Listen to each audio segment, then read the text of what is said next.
Senhora presidente, caros colegas, tá caro para morrer, tá caro para andar de carro, tá caro para comer, tá caro para se manter. Chegamos agora da audiência pública das funerárias e eu vejo que está muito caro para tudo. Eu não posso aceitar esse aumento nos alimentos.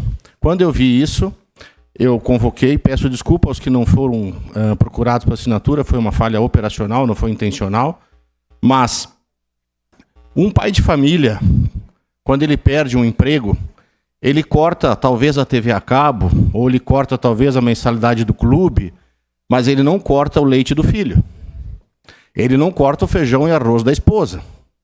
Ele pode cortar o passeio de final de semana, pode cortar o consumo de roupas, mas o essencial, não. Nós temos na vida sempre o essencial, o fundamental, o prioritário e o acessório. E aqui não vou explicar muito sobre isso, mas comida é essencial. Então, nisso, nós não podemos admitir. Eu quero agradecer a todos os colegas da casa que aceitaram esse desafio. E para quem me conhece, sabe o porquê dessa moção. Para quem não me conhece, não importa se o governador fosse do PT, do Novo, não importa o partido. Quando eu acho uma coisa errada, está errado, eu vou repudiar.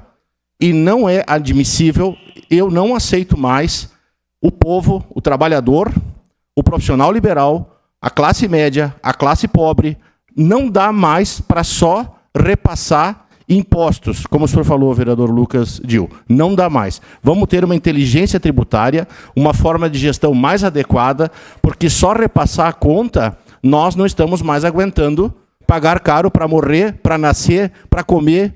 O poder de compra do brasileiro está sumindo. Obrigado, senhora presidente.